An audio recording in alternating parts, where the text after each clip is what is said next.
Hi, everybody. It is now 3 o'clock, and we will be starting our session. Hello, Zafigo. This is season 3, episode 2. In total, we are at episode 14. And I would like to thank all of you for all the support that you've given us across 3 seasons. Just to note that there will be one session, one Hello Zafigo session every month until November. Marina is taking a short break, but she will be back from time to time to host a Hello Zafigo episode every now and then. I would just like to remind everybody to stay till the end of the session because we will be taking a group picture just to show that everybody, just to show our appreciation for everybody who came and uh, participated in this session. So before we begin, I would like to give a shout out to Ori, who has sponsored the tops that myself and Lavender have on. Our guests, they are available in a variety of colors. And if you are interested in making a purchase, this top in particular is the Marina 3/4 sleeve dolman top, which is inspired by Zafigo founder Marina Mahathir. The link will be shared in the chat here on Zoom, and I think it will also be added to the Facebook cast, so you'll be able to purchase the top. Now, going to our guests, I would like to welcome both Lavender Tan and Sarimah Ibrahim. Lavender is a clinical psychologist with The Mind, which is a psychology center that provides therapy and counseling services for individuals, couples, families, as well as corporate wellness. She's been a clinical psychologist for a little over 3 years now. Our second guest is Che Puan Sarimah Ibrahim, who is, I don't think she's a stranger to any of us. If you're Malaysian, you've probably seen her all over TV, you've heard her on radio, and just newspapers, magazines. So she's a TV host, actress, professional MC, and a recording artist for the last 25 years now. Is that it? Yeah. Quite long. She's I'm also getting old.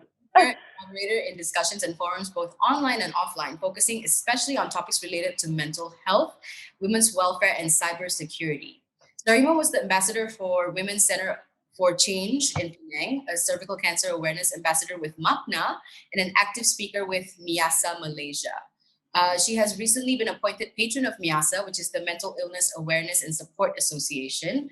And she is also the mother of almost 2-year-old Tunku Sofia Najiha and wife to young Mulia Tunku Nazimuddin Tunku Muzaffar.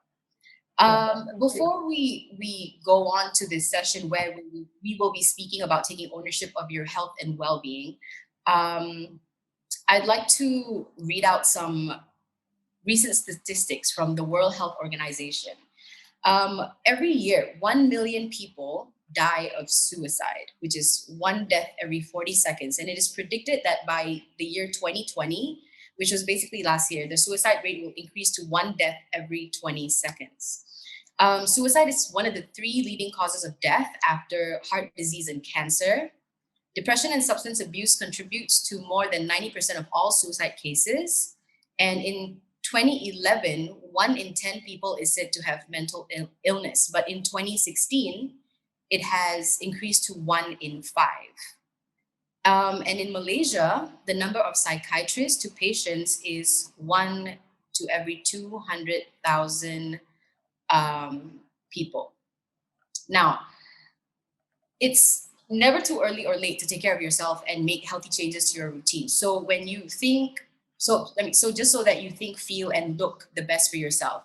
Now, this Women's Health Month, it's very important to Team Zafigo that we encourage women to take control, starting from within. Now, I would like to just move immediately right into our questions with Lavender and Sarimah.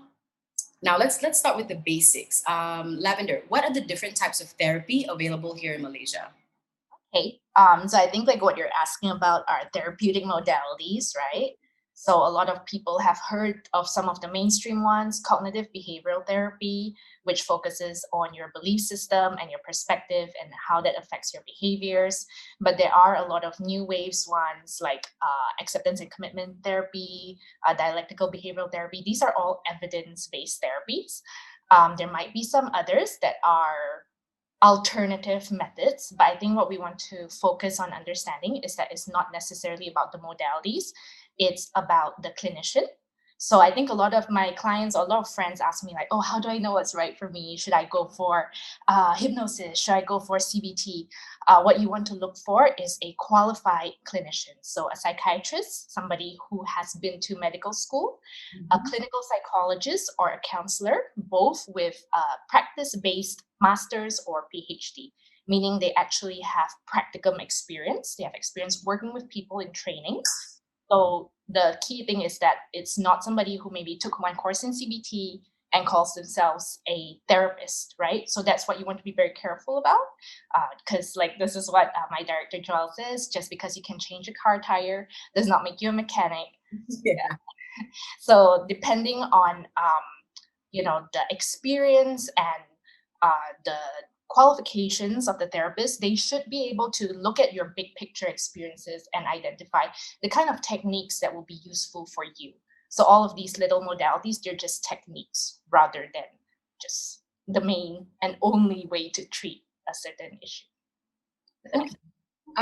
Sarima, so you've studied psychology and you've also been a mental therapy peer, and attended several different types of therapies like available here in Malaysia. So you've done CBT, which is cognitive behavioral therapy, Yes, regression therapy, hypnotherapy, and also something called EMDR. Tell us why yes, therapy was something you needed in your life. I mean, considering I think this is pretty much well known. Like you went through a divorce about, I would say, a decade ago, I think, yes, and it's been mentioned in a few media outlets that you also experienced postnatal depression. yes. So, what made you, start with therapy, and how did therapy help you with these particular events in your life? Right. Well, thanks, Eliza. And hi to everyone. Thanks for having me today to share my 2 cents. And as a peer and also a caregiver, actually, do have some family and friends who've been through a lot of mental health challenges, I would call them, because that's the thing that I wanted to touch on. Obviously, I'm not a professional like Lavender is, but to be honest, the amount of studying I've done, Lavender, I probably should have my master's or my postgraduate up my sleeves now, but it's okay. Module per module is how I'm going at it here. I'm actually living it module per module. I started getting therapy. See, it's funny when you say the word therapy because people assume you've got to have something wrong with you to have to go for therapy, right? Mm. But it was quite the contrary for me. I felt like there was absolutely nothing wrong with me. Um, about 10 years ago, actually prior, just before my divorce, when I was 28, 29, I decided that I wanted to obviously continue my studies in psychology because I had started off wanting to be what Lavender is. And then I, by accident, got on the path of entertainment and for 22 years was an entertainer, but studying part time in the background. And I had that passion, and I still have that passion for understanding human behavior and more than that, human emotions and thoughts. And because of that, I wanted to learn more. And in order to learn, I believe you have to sit in the actual chair. So I decided to sign up for several types of therapy. I started off with CBT, which is cognitive behavioral, as it explains just now. And that's more like, I mean, correct me if I'm wrong, Lavender, but I'll only speak today based on my experience, it was more about thoughts and it was more about questions and thinking and insights and using your cognitive, basically your mind, to decipher and understand and improve and come up with different ideas and to help you change your behavior ultimately. And then I decided after a few months of doing that I wanted to try other forms of therapy like hypnotherapy, etc., to help with feelings, anxiety, and stuff. So the more I did therapy, the more I realized what was wrong with me. Not wrong, but you know what I mean? You start going like, you mean it's not normal to be having like panic attacks before you go on stage in front of 3 million people? And then you start realizing, hang on a second. So I decided to do it for educational purposes and therapeutic purposes for me, and to understand friends and family. That's why I say I was a caregiver. Friends and family members who are going through mental health challenges, because if you love people, you want to be able to help them. And I don't see therapy as something that you do as a last sort of attempt. You don't go to therapy, you don't go to doctors only when you're bleeding to death, or hopefully you don't, or when you're already on your deathbed. You obviously try and go before things get pretty bad. And so before it becomes a psychological disease, I believe, or disorder, I wanted to catch myself and maintain my mental and emotional health. So it's been about 10, 11 years of various types of therapy. And the last 5 years, I've been focused on trauma therapy, with my therapist being one of the only qualified EMDR directors in the country. So I've been doing that with her, and that is more into the psychotherapy aspect of things, which I'm sure Lavender will be able to explain. So it goes more into the past and how that shapes your behavior, and unlocking trauma within the body that you're not aware of, which can influence how you perceive the present. So I wanted to do that to just keep myself on track, because I've seen people, I know people who've taken their own lives. I know family and friends who have suffered. And I have had panic attacks and anxiety for many, many years. And I just thought it was just being me. And a lot of people wouldn't expect that from someone like me, right? Because I'm like this happy-go-lucky, always smiling person. But there is a term, I believe, Lavender, smiling depression, a sort of, mask, even though we all wear masks. So I continue to do that till today. I go for therapy every week, even when I feel everything's fine. And yeah, you're right, Eliza. I had postnatal depression after I gave birth, which shocked me, because for someone who's been in therapy to still get postnatal depression, that was a pretty scary thing. Okay. Um, Lavender, can you explain, because Sarima mentioned EMDR therapy. Can you explain what that is? Okay, EMDR, it's a form of therapy that addresses your trauma, that uses eye movement desensitization.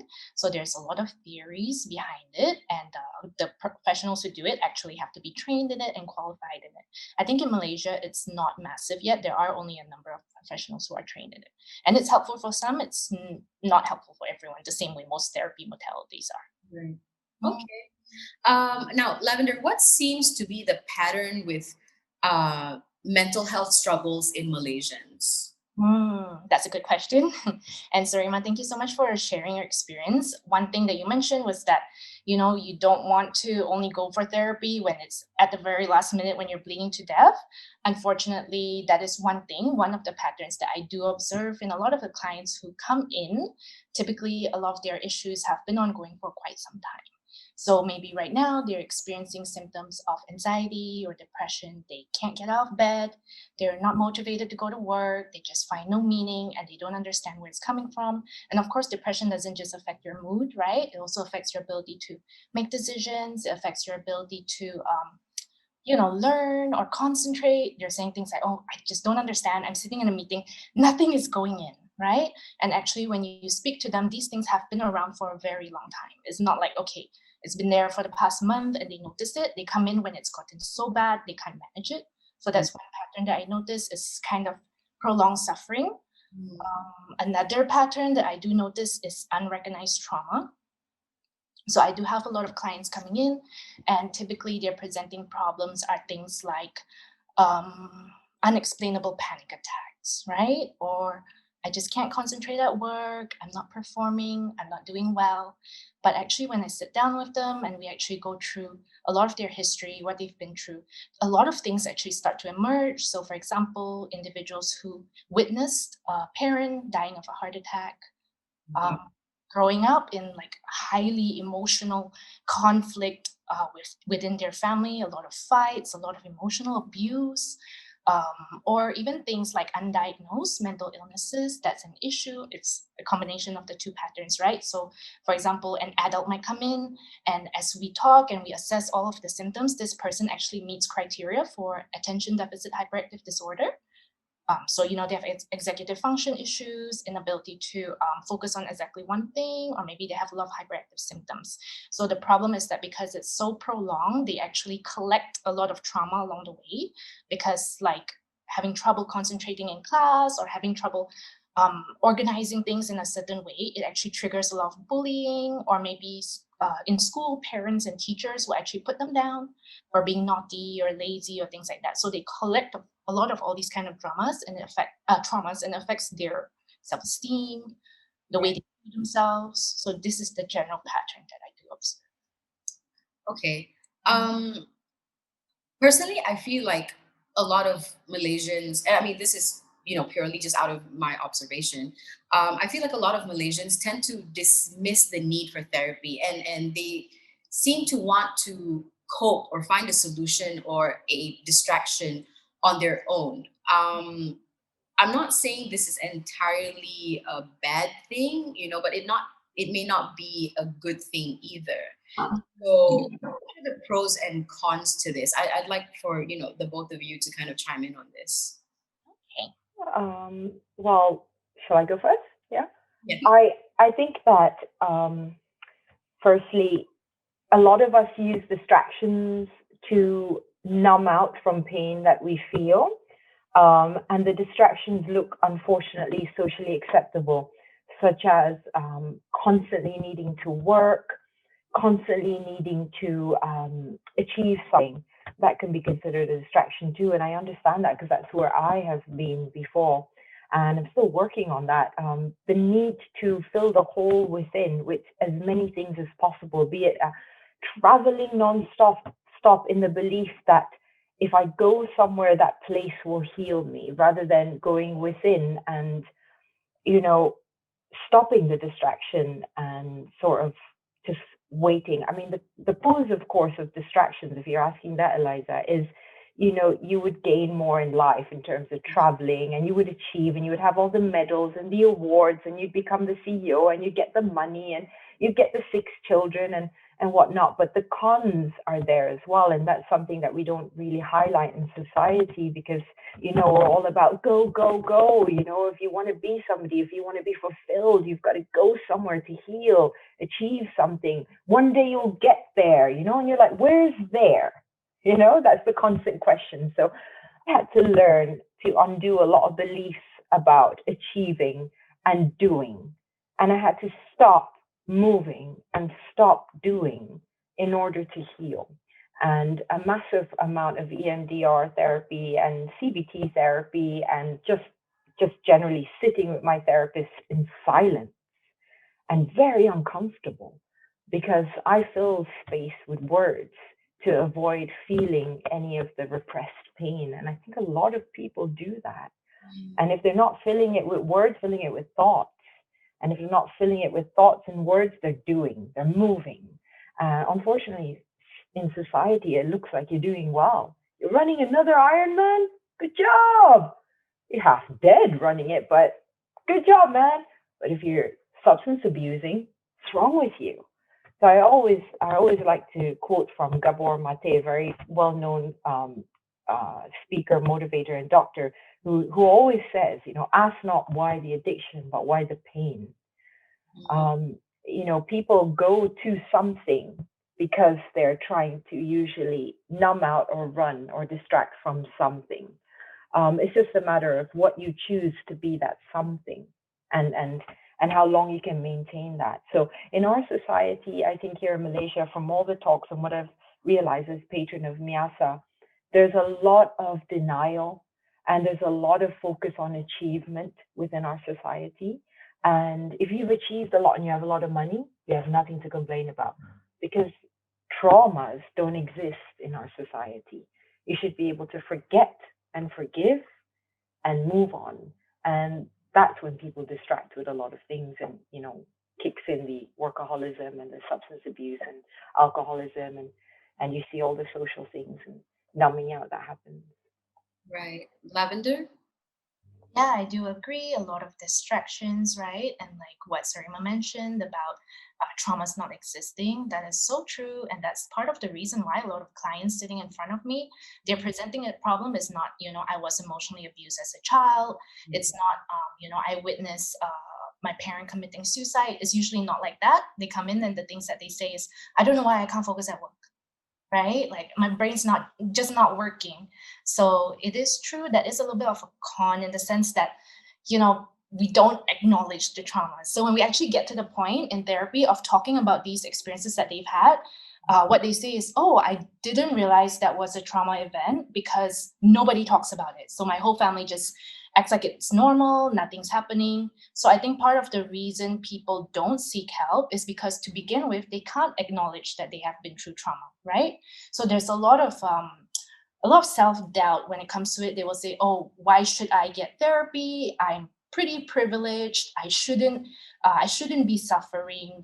They're actually beating themselves up for their pain. I should just walk it off. I should be strong enough. I haven't been through anything. I'm fine. I'm clothed. I'm fed. They Yeah. don't acknowledge these traumas. So to them, like going to therapy or seeking help is being a baby because they've had such a good life and other people have it worse, and I shouldn't be so self-indulgent. So they see therapy as something that is very self-indulgent. So that's part of the reason. Although I guess for certain people, maybe they have good enough social support, maybe they have mental health issues, but they have people they can really talk to.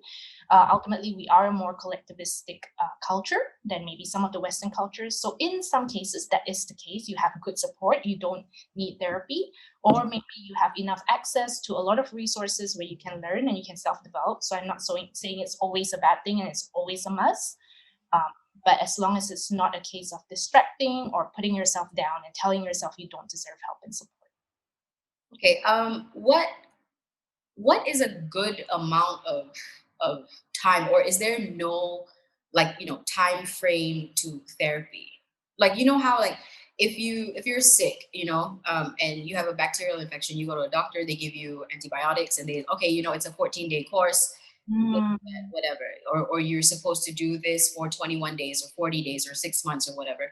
With therapy, how long do you think um, it takes to kind of break through or possibly break down the problem for them to start healing, or even we things, get a question. Sorry.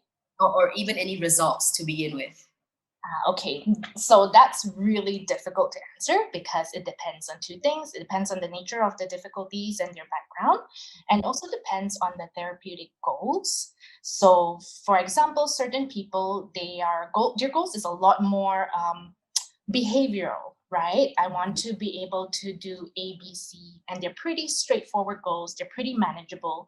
In which case, I don't know, maybe anywhere between 6 to 8 sessions should be adequate to, depending on how deep rooted the issues are. If it's not too deep rooted, it's still possible.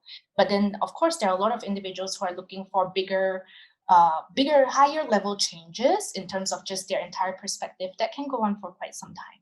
So I'm sorry, I can't give you a very clear timeline. It depends on the individual and their goals. But when you work with a therapist, typically the first session you establish goals, and we always check in on goals within like 4 sessions. We'll say, okay, where are we going? How close are we to this goal? So what we try to do is address these specific goals, and we know when it's coming up and when we're getting there and when it's safe to terminate unless new things come up. Okay. I can I add to that, Eliza, as a person who remains in therapy? Sure. Like I said, I've been in therapy for more than 10 years.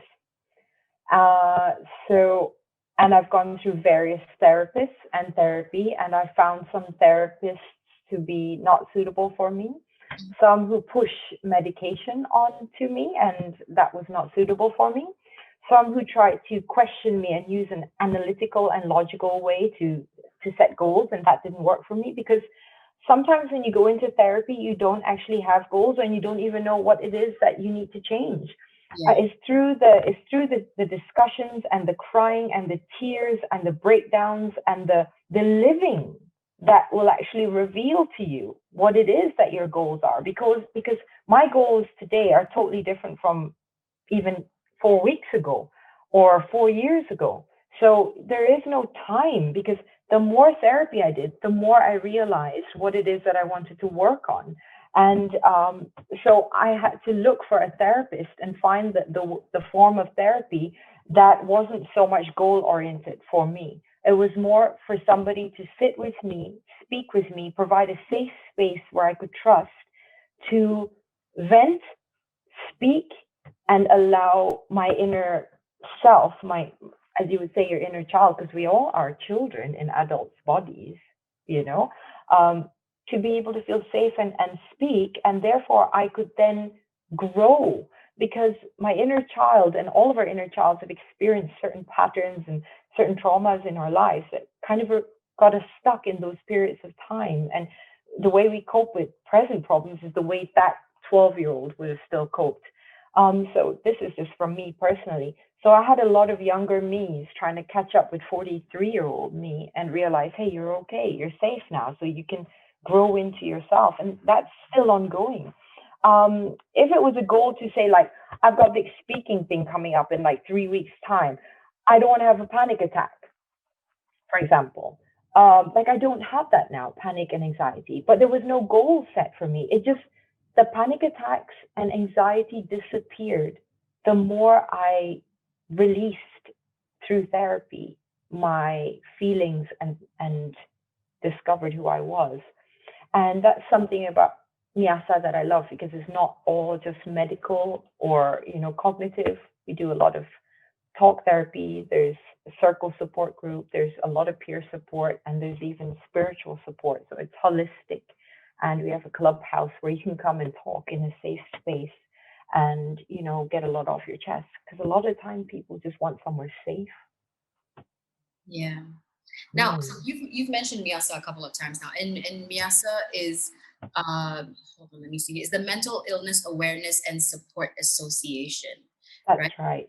Yeah. And you are the appointed patron of MIASA. Yes, that's right. Just this year. Mm-hmm. Oh, it was just this year, so that's it's just recent. Yeah.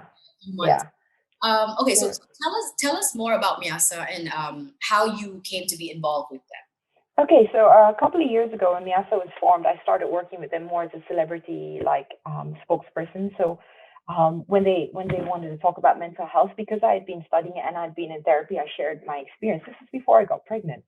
And then getting pregnant, I suffered from severe postnatal depression. I didn't know it was postnatal depression. When it hit me, it was 3 months after I gave birth. I was shaking. I found myself lying on the ground in my room, sweating, my heart pumping. I thought I was having a heart attack. And I couldn't swallow. I felt like I was choking.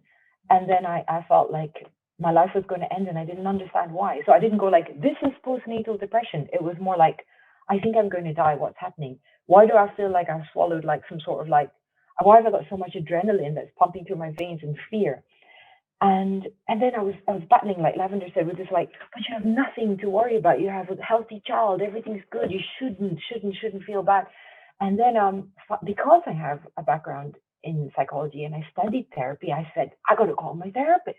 Maybe this is postnatal, or maybe I'm finally losing my mind, And I called her, and she spoke to me for 2 hours on the phone to calm my brain down. And then I went in for subsequent intense trauma therapy, and I had some assistance medically for 6 months. Now, let me tell you something. I rejected that medication big time. MIASA also helped me. I contacted them, and they gave me a lot of support. And to cut a very long story short, it's not that long, 6 months. I healed, thank God. The panic attacks went away, the anxiety went away. But through almost 4 times a week in therapy for a couple of months, to get what needed to be done, if you get what I mean. So I had to let go of all control. I was like, I'll never take medicine. I'm strong. I don't need medication. I'm me, I will get over this. And then I would have this thought like, you're going to die. Maybe you'll jump out the window. You shouldn't jump out the window, but what if you do? Oh my God, you're going to die and go to hell. And all these thoughts, right? And I couldn't sleep. I couldn't eat. So I was like, okay, I'll give the meds a little bit of a chance. Took them, brain balanced out, trauma therapy at the same time. And everything just came back into high, like I would say high definition. When you go to the cinema and everything goes zoom. I was like, oh my God. I woke up one day and I was like, what's going on? Where am I? Where did the last 6 months go? It was really strange. And I just kind of came to, you would say. So it kind of, not say snap, but it was like a gradual and snapped out of it, but through health. MIASA is a non-governmental organization, and they helped me a lot in terms of feeling safe and also sharing my experience. So as I was going through the postnatal, I actually did a few talks with them. No one could see, but I was shaking underneath, and that helped me get courage and come out of the depression as well, seeing that I could achieve and do things while I was going through it. So we're trying to fight the misconception that people with mental health conditions or mental health illnesses can't thrive or can't exist in society as functional individuals, which they can. Um, there are so many services provided, from spiritual therapy to art therapy, dance therapy is coming up. It sounds a little bit like woo woo, but trust me, if you visit MIASA and you go there, there are people every day phoning in. There's a hotline for crisis. The crisis team works 7 days a week. And there is a question about costs here. It is free for below 40, B40 group, free services. So you just need to contact MIASA, and the crisis team is there also every day, 7 days a week. And there is circle time every 2 weeks, peer support. Just give us a contact. There's so much to share about MIASA here, but the main objective is to spread awareness and decrease the stereotypes and the prejudices, and be there for people in moments of crisis, so that we can then, decide where they need to go for further help after assessment, because there is an in-house therapist as well. Okay, well, if anybody watching would like to learn more about MIASA, you can visit their website. It's Yes, miasa.org.my. So that's MIASA dot yes, org.my. yes. Um, Thank you. I think, yeah, we've put the website and all the other links and resources in the Zoom chat. We will also be sharing it on Facebook as well. So, if anybody wants to just go click on it and go through and just read through what it is that MIASA and all these other organizations like the Mind offers, you can go ahead and do that. Um, I would also like to ask you, Sarima. See, we live in a country where speaking about mental health is still taboo or spoken about in hushed tones. Yes, it is. And for somebody like you, who's a celebrity, who's really just out there in the forefront. Everybody knows who you are, and um, and what you're about, and just how you are as a person, or rather, they think you know how no, they think they know how you are as a person. That's right. And That's very good. and for you to like come out and speak about these things, some people may be really surprised to hear this. So I think this is a thing we need to just. So how do you think we can change this whole mental health is a taboo thing, and how do we do it quickly? Well, we're doing it right now as we speak, and I believe, like all of us, ladies and men, or whoever's joined us here today, this is part of it, isn't it? It's like every drop in the ocean counts pretty much, and it's not just here. I mean, it's about like it's really about ourselves. You know what I mean? How do we perceive mental health? Do we judge ourselves? Do we actually like talk here, but later like somebody says, oh, that person has schizophrenia? Do we go, oh my god, is she or he gonna? There's that prejudice, that stigma that's attached. How do we behave as individuals? At the end of the day, there's fear, and yes, our society, and I mean, I'm half Malay, and I'm mostly in the Malay entertainment. So when I start sharing stuff, all the people, my target, followers and stuff, who have followed me over the years, they're shocked, and they almost don't believe it. And there's always a reference towards supernatural or superstitious sort of beliefs that pop up. You know what I mean? In every culture, like you need to pray more. Pergilah sembahyang, tak cukup doa ni. Kalau percaya kena tawakal. Kalau tawakal tu cukup je. And I'm like, dude, like, girls, guys, we tawakal, but at the end of the day, we put faith in God, but we also gonna berusaha. I mean, you gotta have effort as well as faith. You don't just lie back if your leg's falling off and go like, heal me, God. You gotta get yourself to the hospital and get yourself healed. So there is usaha at the same time as doa. So the main problem that I'm facing is trying to help people to understand that it is not a weakness, because they fear it. And the media portrayal of people with mental health conditions or mental health illnesses need to change the reporting that is being done. If you look at a lot of the reporting, there are obviously ethics and guidelines and how to report instances of suicide, etc., that are not followed through, unfortunately. So MIASA is constantly campaigning for this, trying to change policies, trying to have inclusion for people with disabilities, because people with disabilities not only have disabilities, they also have mental health issues, and they're experiencing an awful amount of prejudice and problems in that aspect. And employment, companies rejecting people because they're on medication. There's so many things, Eliza, that need to be changed. And the first step is, what we see in the media, in the movies and TV series. I mean, every raya, I turn on the TV, and I'm sure some of you watching will understand. And I'm like, there's another woman that's being called like Gila, who's trying to kill her family. And, it's because she didn't pray enough or something, and we just need more education. And I would love to see the government start from young. I would love a campaign to be carried out, nationwide, where we just have really simple messages to young children about what it means to feel afraid, nervous, to not be afraid of feelings. Because we're very much, I don't know, Lavender probably explained this to you, we're not very much a feeling society, we're more of a thinking society. And that's a little bit dangerous because everybody thinks they know it all. And the feelings are actually repressed, the true feelings. So I would like to see more people speak out about it.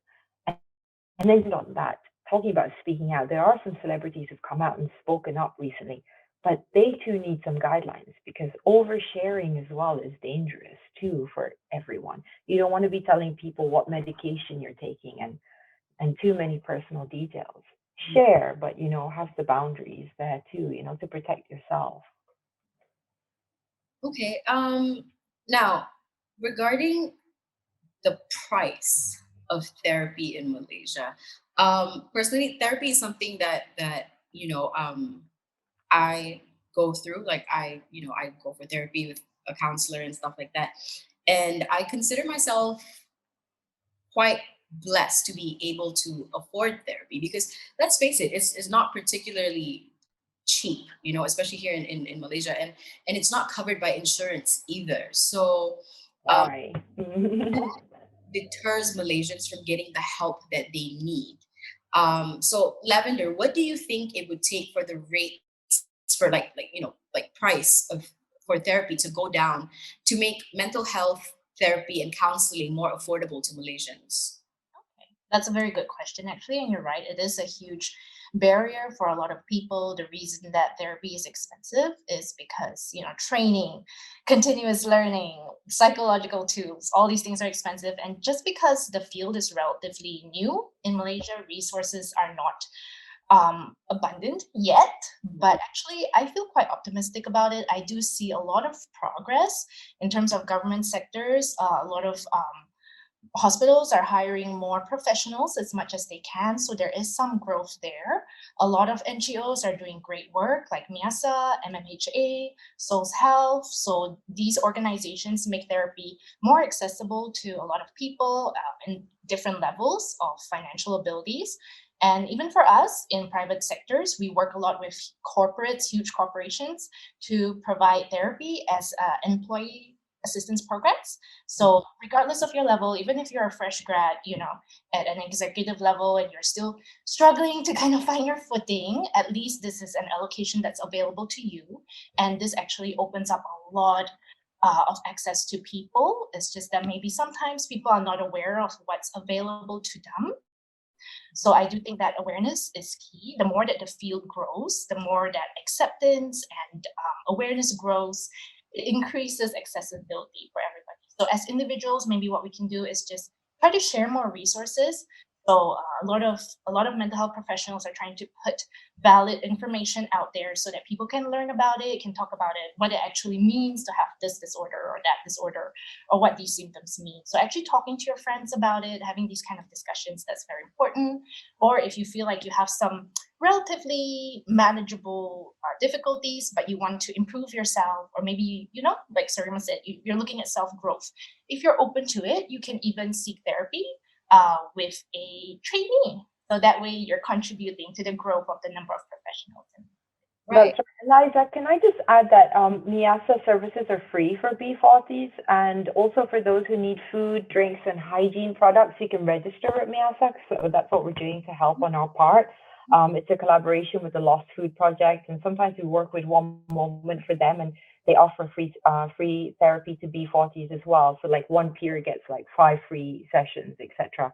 And I just wanted to add to price. Okay, let's just look at this like this is what I say to my friends who, say, but it's so expensive, like 300-400 ringgit. How am I supposed to? And I'm like, just hold on a second. Just cuba fikir sekejap ya. Like, if you lose your job, God forbid, or you get in a car crash, or you lose your health as you're coping with stress and anxiety in a way like overworking, over exercising, or you just basically lose your mind and can't function, how much will that cost you? So if you put it into a bigger perspective of life, the investment, people don't think about, it's no problem to invest in a house and whatnot, but what's the point in having a house if you can't appreciate it and you can't even think straight? So the cost therapy, if you look at it just as a whole, the benefits and how it comes back to you, because you're investing in your mind, which affects your entire being.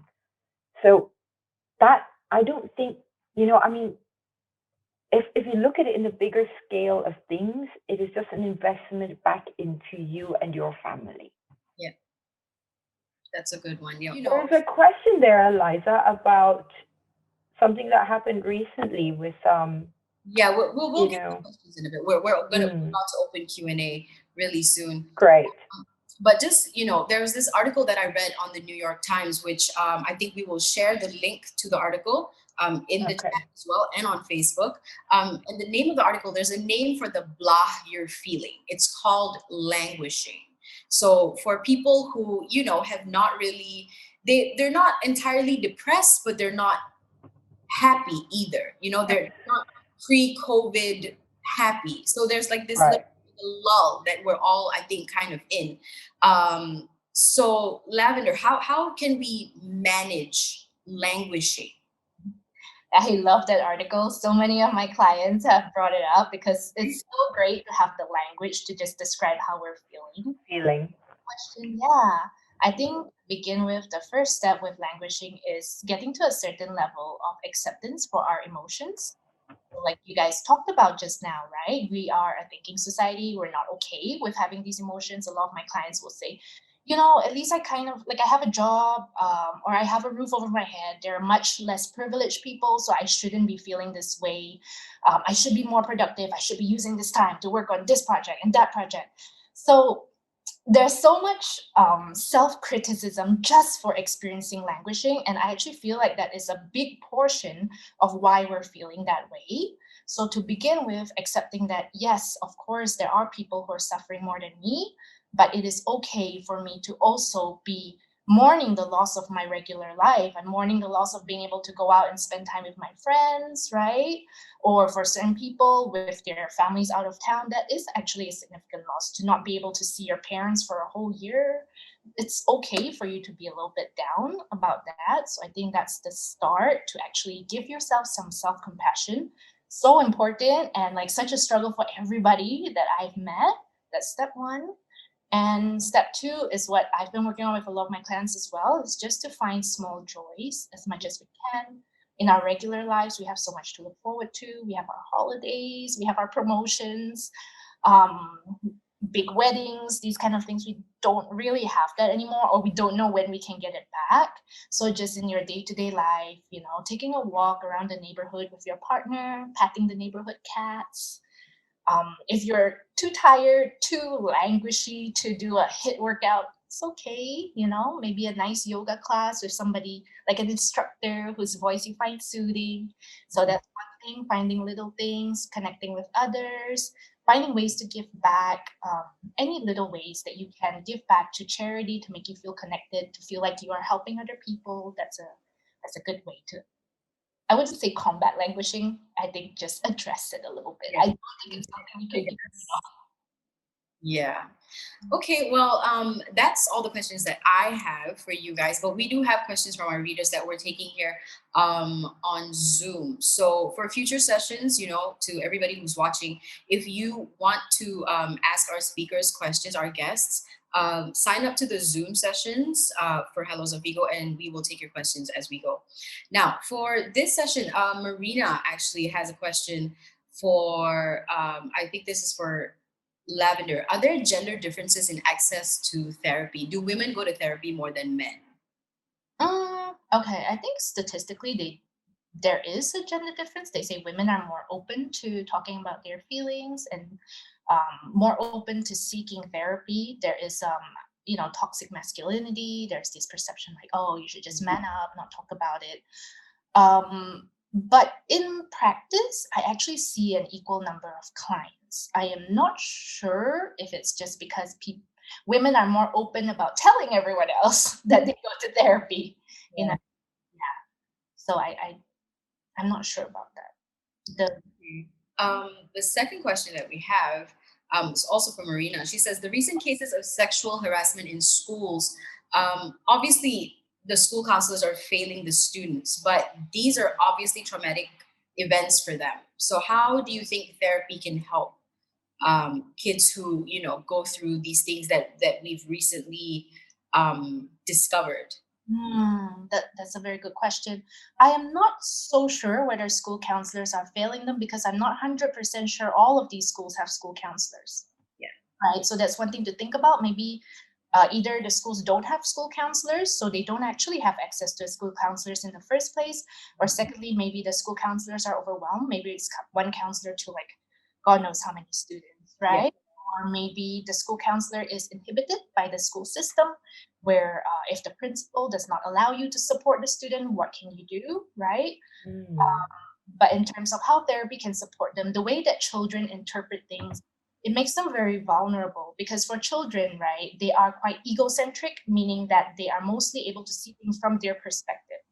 So when horrible things happen to them, I'm sure you guys have heard of it, like children of divorce, they do tend to blame themselves for their parents breaking up. They'll say, it's something I did, these kind of things. So with these kind of sexual harassment, it is very common for children to start blaming themselves.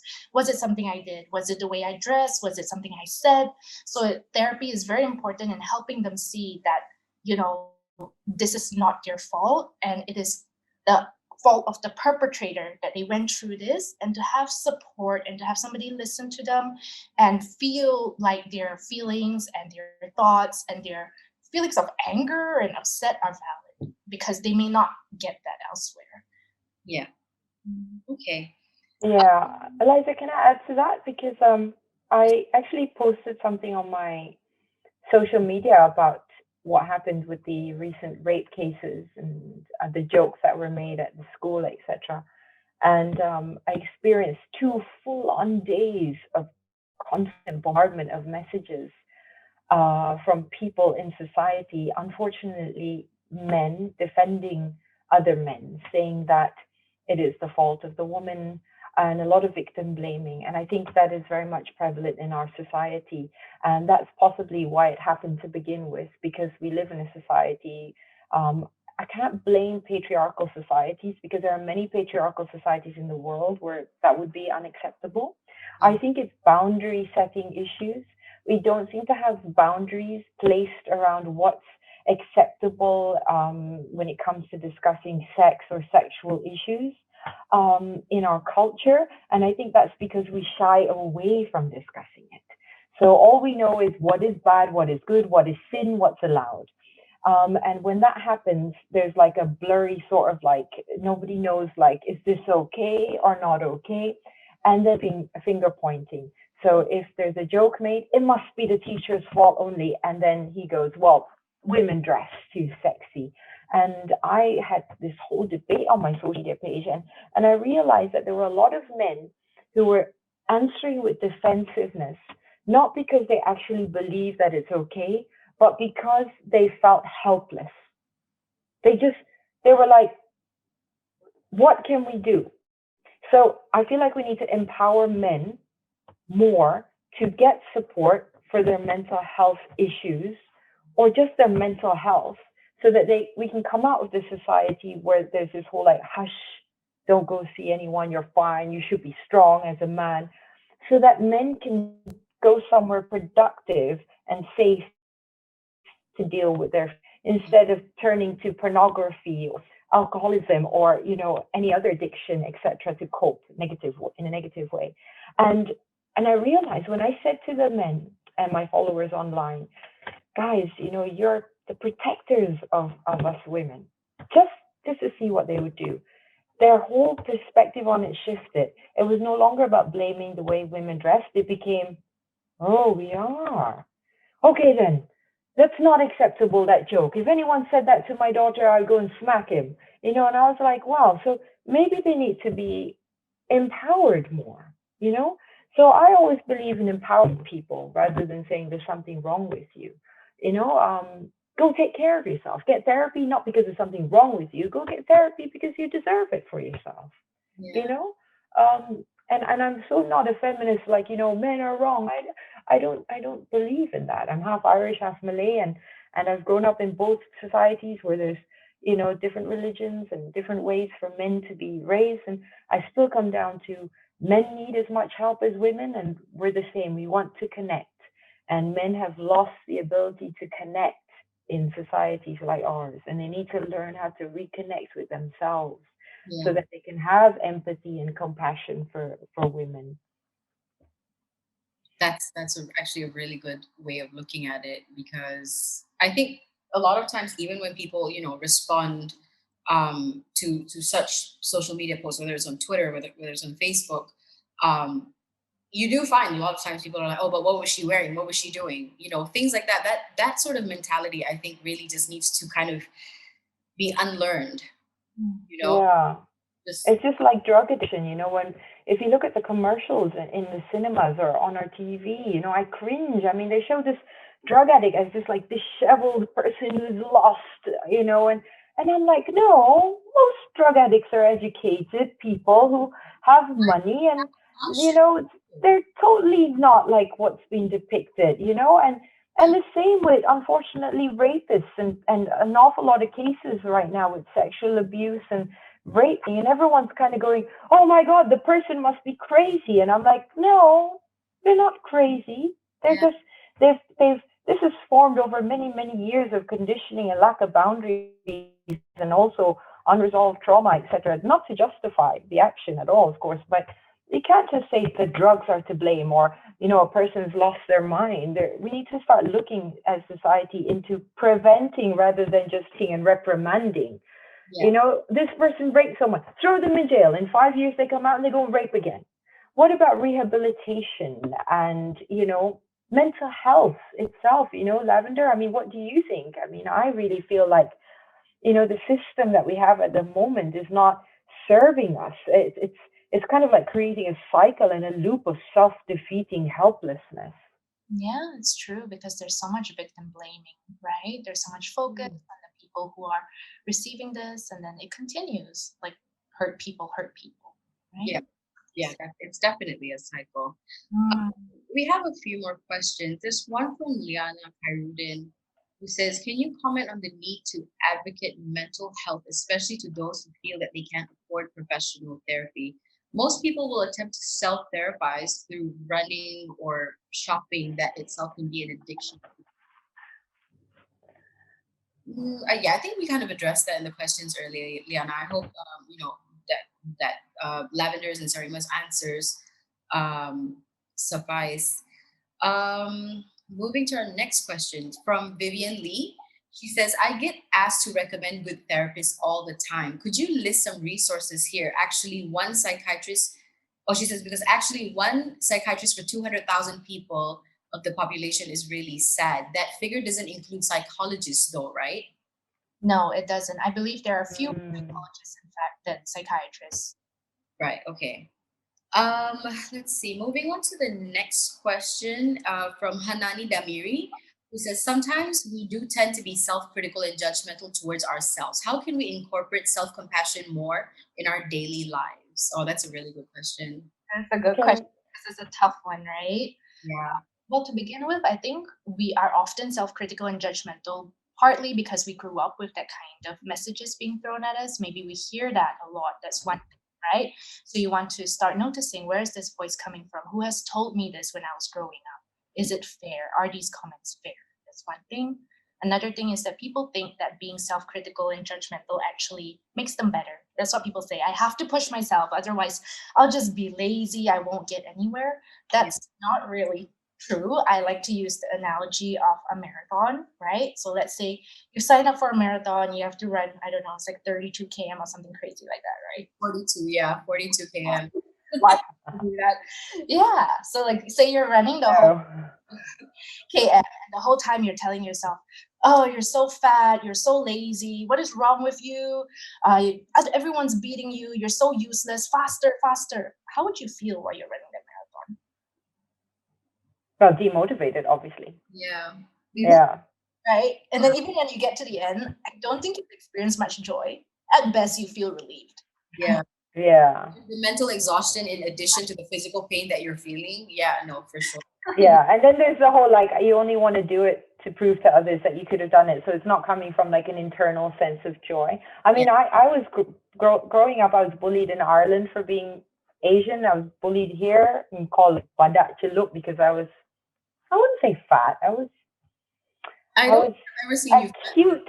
I was a cute child, okay, who liked to eat nasi, and I still do. And I was bullied relentlessly, and I was called like koto because my mom is Matsali, so therefore I'm koto and all these things. And I experienced so many prejudice, racist issues from being half, and I totally had a shattered self perception, I must say, and I still battle with it today. Eating disorders, body dysmorphic problems. I can't see good. I can only see the negatives. I can't see, I struggle with it. And I'm improving the more I look back and solve, not say solve, the more I look back and have compassion for the younger self. Because back then I just developed defense mechanism and walls to deal with those attacks. And then I started attacking other people. You don't even realize, but you start becoming cutting yourself or a bit critical, you know what I mean? And then it becomes your personality, but actually it's evolved over time.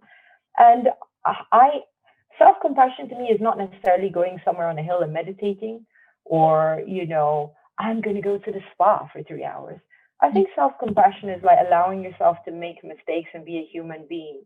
So like if you shouted accidentally one day a little bit, in your opinion, at your child, you have the right to say, look, I made a mistake. I could have done that better. Let me go speak to my child and say, mommy's not perfect. Or I'm your wife or I'm your husband. I'm not perfect. I have thoughts and ways of behaving that's not, I'd like to improve on it.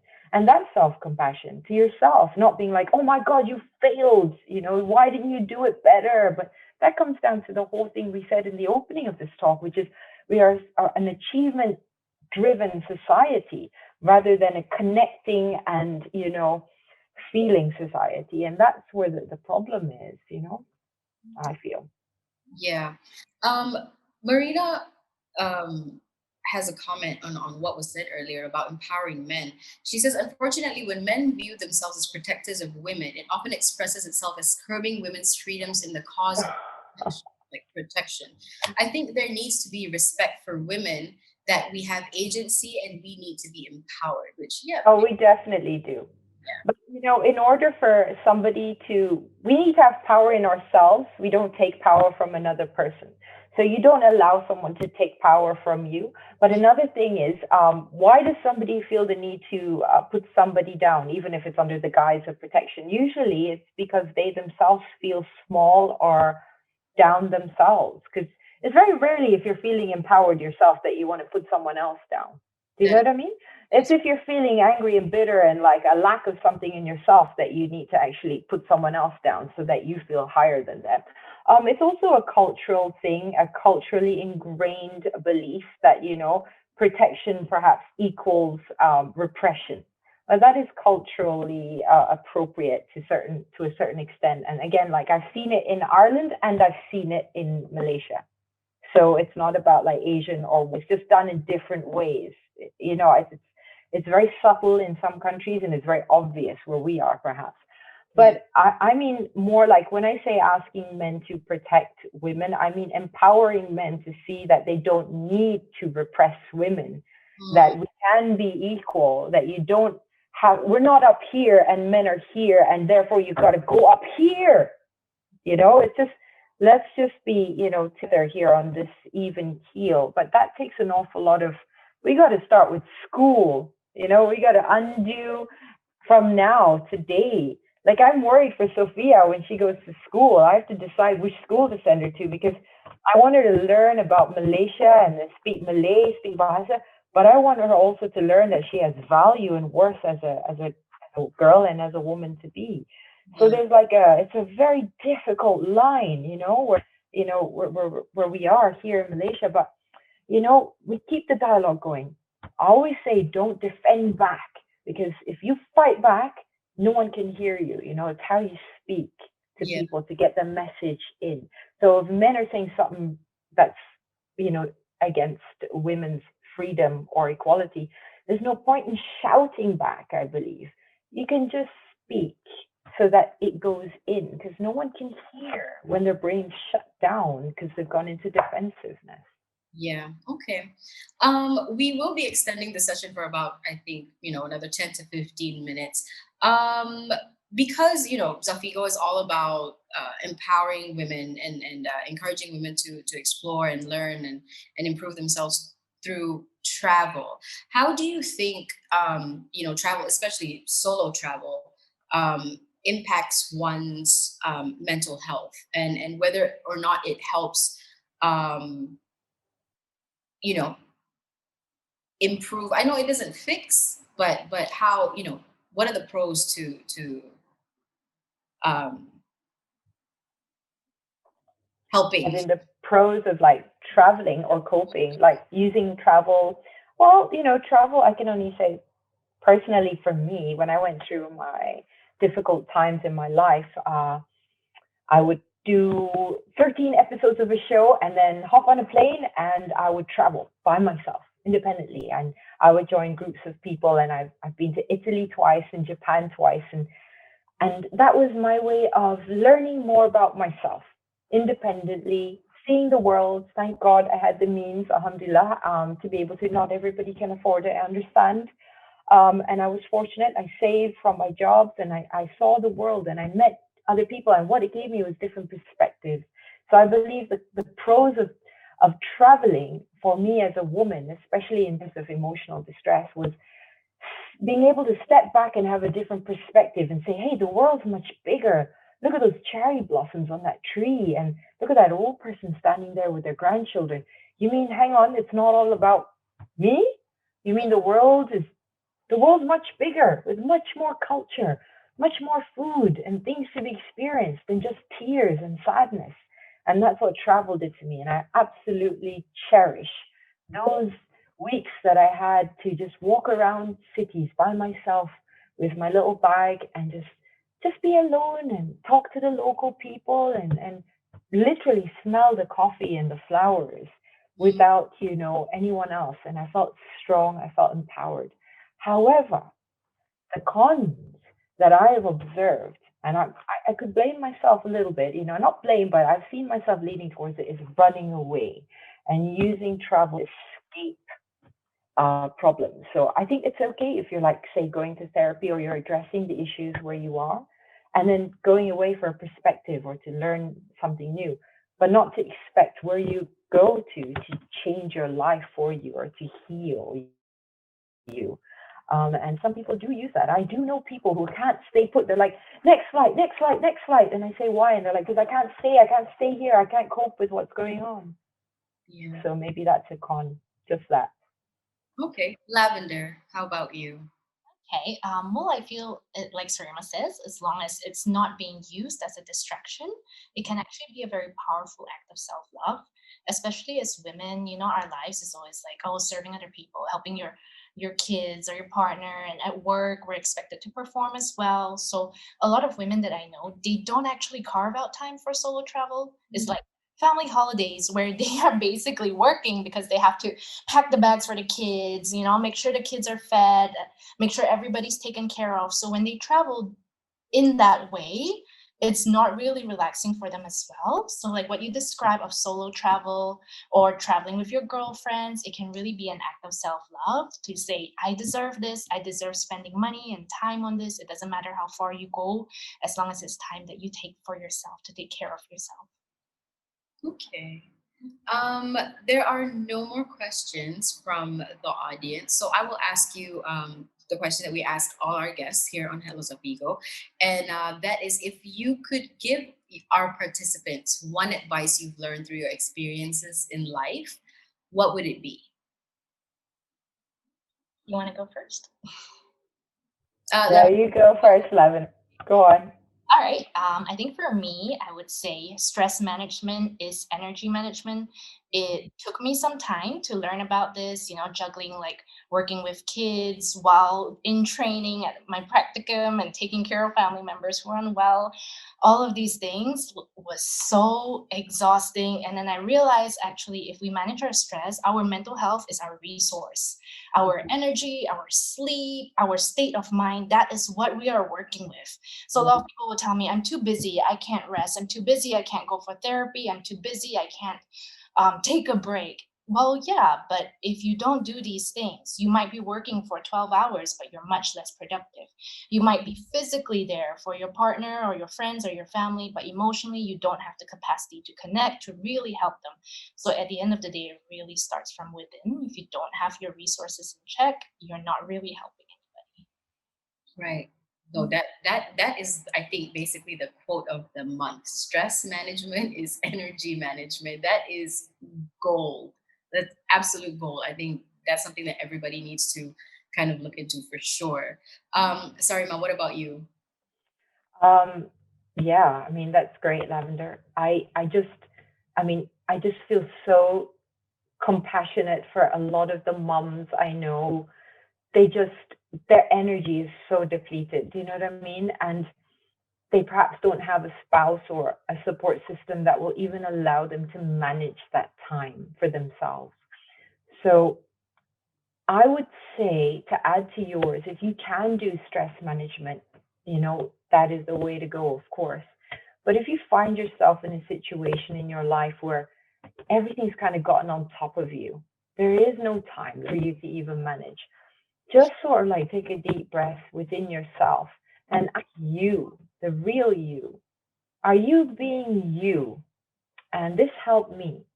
It really helped me after my postnatal depression to ask myself if I was being truthful to me in terms of how I was living.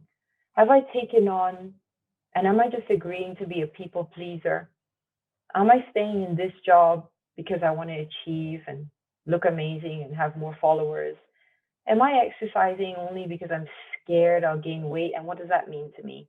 People will say that I'm not good looking. Am I saying I'm in love because I'm scared to lose the person and become financially independent myself?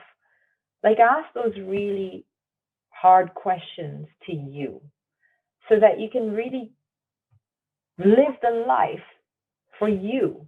Do you know what I mean?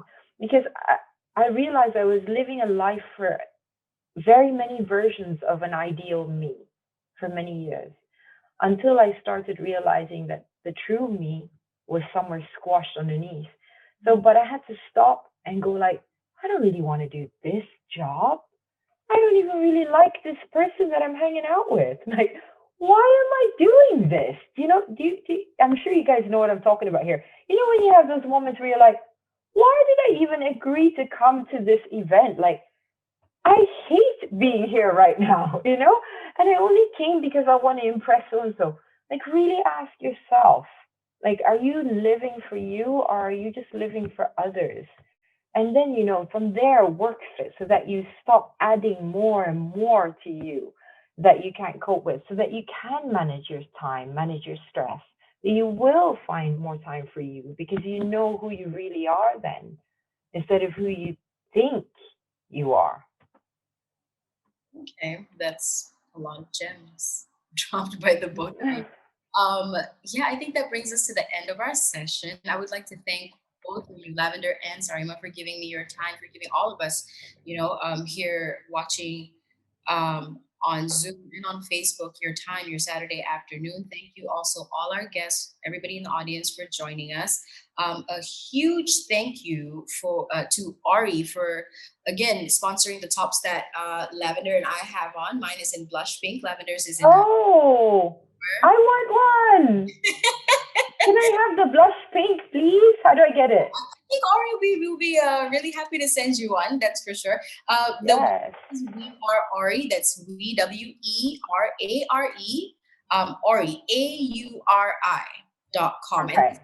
the Marina 3/4 sleeve dolman top that is inspired by our Zafigo founder, Marina Mahathir.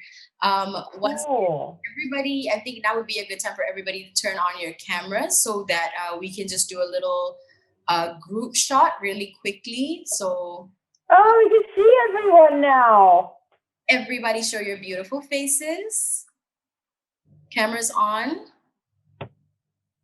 Don't worry about how you look. Everybody's beautiful and relaxed. The best version of yourselves on a Saturday. Yeah. Aw, everybody looks good. Aww. Hi, Shanella. LN Farurazi, I'm sorry, May Tan, and Kieran Brown. We can have your cameras on really quickly. If it was me, I'd be like running to the toilet now, like, what do I look like? Everybody's like, oh no, just putting on the makeup.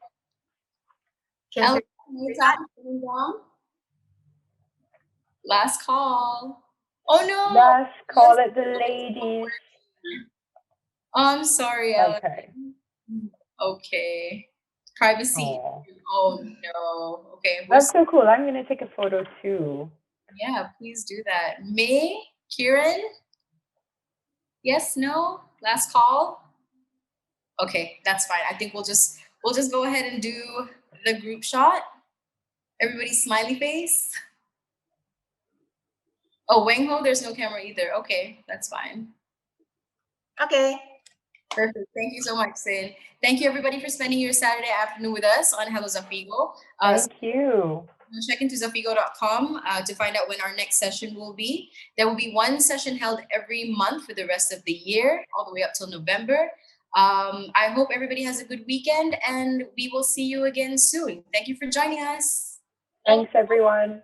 Bye. Okay. Bye.